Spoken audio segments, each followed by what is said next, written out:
Okay, I don't know exactly why, but Frost, this Warframe, who has not seen any major rework, who has not received any direct buffs for almost a decade already, but still, he holds his ground as a solid frame even in the 2027. And with the new Jade Shadow Constellation update, he is now more unstoppable than ever. And the neat part is that you don't need a very high investment to make a strong Frost build, like the one that I'm about to show you. And before I show you my build, I highly suggest that you enjoy the new content first, because I will be making use of the new update. And since Frost has been out for almost a decade already and he has not seen any major rework, I am not going through his ability one by one to save you some screen time.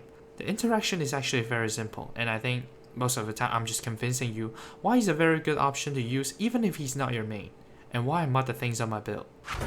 Okay, to start off, Arcane Sculptor. I don't need to stress or exaggerate how good this Arcane is, as you might have seen the content creators mentioning it a ton of time in these few days already.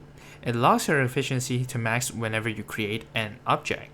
With Frost, your third ability counts as a satisfying condition for Arcane Sculptor, which then leaves us only needing 25 energy to cast Avalanche, and even less for Snow Globe. With Icy Avalanche equipped, it can grant you and your team Overguard. And now you just need to stabilize the energy loop for infinite Overguard. And why I would suggest using Sculptor instead of the other way around, like modding efficiency in your slot and strength in your arcanes, is that efficiency mods are actually the start of a vicious cycle. Streamlined itself only gives a miniature to increase to the point you're not really feeling it in your build because Frost innately doesn't have an energy regen method. And Fleeting Expertise cuts your duration. Even if duration isn't a problem on Frost, it will still limit your subsumo choices, therefore limiting your playstyle, which will require you to spend extra to compensate for the duration lost. Though you slot in prime continuity then, for example, you're still actually not gaining much because it is what you've lost, and you're still 5% short in the duration. Still, you moved on to modding for range, and the best you could go is 175% range because overextended guts your strength. And the best true strength mods is one that will cut your duration even more, and one will void your efficiency gain for nothing. And simultaneously using them both makes your modding in efficiency and duration even more meaningless. So now you have fewer choices of range mod and strength mods, which requires you to rely on Archon Shard to make up, and Arcane Choice to patch the flaws, not to mention the amount of quality of life in your build, like Energy Max for example. They take up mod space and cost. So you see that previously, you have to carefully balance the energy efficiency with strength and range in the mod space, which will need you to invest much more to improve your build. But now, Sculptor just makes him build much more easily and at a lower cost. And ironically, he's even more powerful now. Okay, I'm done with the yap. Now you know the interaction, time to apply the text. Okay, for the gameplay direction of my Frost build is mainly for support and weapon to do DPS, so I'm only going to ensure the stability of my supporting cycle, and that being giving my teammates Overguard and casting Snow Globe to help guard the defense objective. Generally speaking, any source of energy generation method is fine, for example like Equilibrium or Arcane Energize, but in terms of stability, my favorite go-to combo is Nourish plus Energy Nexus. And I think many people have underestimated the value of Energy Nexus. If you think the other way, this mod turns how your ability functions into cooldown based, similar to levels. This combo allows you to not have the need to constantly seek energy to sustain, and is completely unconditional. Of course, the Zenuate works fine, but having to pop in and out of the operator mode is very bothersome for the gameplay loop for me. Besides, it allows you to only choose Zenuate as your focus school. That is a much higher cost than just one mod space. And after the old piece update, you know that the focus school is just become way more important. Subsuming Nourish makes it better with the amplified energy gain of any source. And to stretch this interaction even further, I like to slot in Energy Siphon.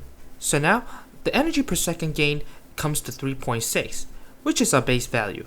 We're gonna get the final value after we account for all strength on Nourish. Second, the range, which we are definitely going for overextended and stretch. And because of Sculptor, blind range is now slottable with no drawbacks at all. And now, because we don't need to care about efficiency, duration is not a priority, and even for Nourish, because after you cast Snow Globe to activate Sculptor, refreshing Nourish only costs about 12.5 energy, so I like to use Transient Fortitude here with Umbral Intensify. So overall, these mods are the backbones of my build, and I did not slot in any Archon Shard for strength. For the remaining mods and the Arcane slot, feel free to adjust it to your liking. So now our strength is sitting at 238%, and Nourish is granting us 2.43 times of any energy source. And with our energy gain per second, which equals to 3.6 times 2.43 equals to 8.74 energy per second. In practice, you can cast Avalanche around 3 seconds with all the dedicated buffs active. But beware, the energy regen tend to wait about half a second to start regenerating. But consider that you still need to do damage and kill enemies, this problem is likely negligible.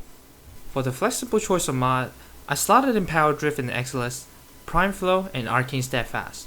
Power Drift for more strength, and Prime Flow in case I spam my ult too much, to the point I have no reserve for the whole cycle again. But if you are skilled and aware of how to play, this can be anything you desire. And what's interesting is Arcane Steadfast. Arcane Sculptor with Arcane Steadfast is in a tandem relationship.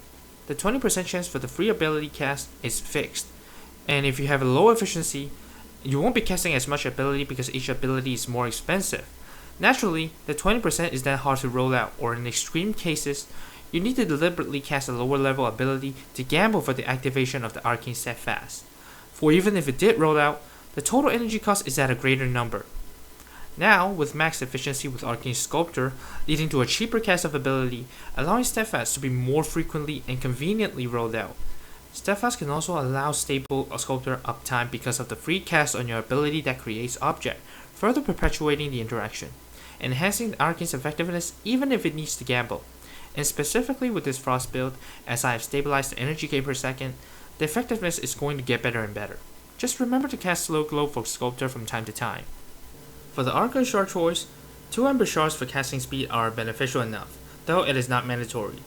Higher casting speed means that you can cast more frequently within each Sculptor buff time, which lets you have more time killing things in between. And because you don't need to hit a specific cap on strength or duration, feel free to slot in anything in the remaining slot of your preference. Companion, it is any of your choice. Focus tool, it is any of your choice. Though if you're not using Energy Nexus, of course, I would recommend Zenuric. But if you have used it, it is whatever you desire. I would recommend Madurai for the strength buff, which allows you to have a higher overguard ceiling and a much stronger Nourish, boosting your energy gain per second even more. And Vazarin, the added affinity range can allow Scatter Squadmate to benefit from Icy Avalanche even if they're far apart. Remember that Icy Avalanche scales with affinity range. And that's about it for the build. Honestly, Frost is a mysterious frame that gets indirectly buffed in every patch, but for whatever reason it is, I am not complaining. And in the comment section below, I am not going to spend time arguing with people that say, oh, Steinax exists, Dante can give you Overguard, lol. They all have their own sets of unique utilities. The benefit of using Frost is not just for Overguard. He has Endless Armor Strip ability, no line of sight requirement for generating Overguard, and a complete status crowd control even bypassing overguarded enemies like Eximus. And of course, Frost is the only one that can benefit from Sculptor innately among the three. The ability cycle for Overguard is much more stable, and because of the uniqueness in each ability, it is pointless to argue which one is better. Enjoy the frame you have chosen to play. Anyway, this has been it for the video. If you enjoyed my build or learned something from the video, give me a thumbs up and leave a comment below. And share the video with your fellow Tennos and Frost mains. This has been it for me. Raymond out, signing off.